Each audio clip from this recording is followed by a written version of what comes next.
Today's episode is going to be a mixed bag of emotions because joining me is Garrett Crawford. Are you going to cry? Is that...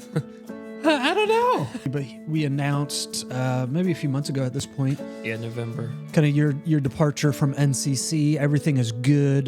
Garrett is heading to another church. He's been feeling like he's been led there by God. And so some of this discussion is just talking about some of that. I can remember... I don't know, like you asked that question and then all of a sudden it popped up in my head. And I can remember thinking about what I wanted to do when I grew up. And so like my deal at that point, and a couple weeks later, I like actually vocalized this deal with God, was if I become a baseball player, I will use my fame for him, you know? And it was just, that was the night where I knew I can't run from ministry. I'm going into ministry. And he said, well, Johnson's the best school.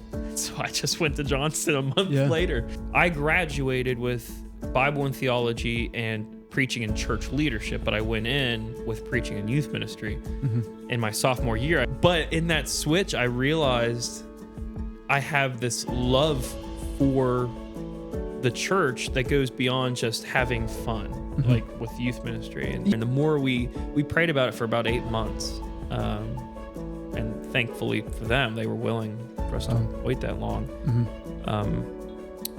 But we just felt one thing after another kept coming in, and we just really felt like that's clearly what God's leading us to do. I mean, there's still a lot of anxiety and tons of unknowns, and a lot of things that I know that when we get there are going to be difficult. But it's real humbling, I think, for me at least, to know God's calling me to this place to use me in a specific way for His kingdom.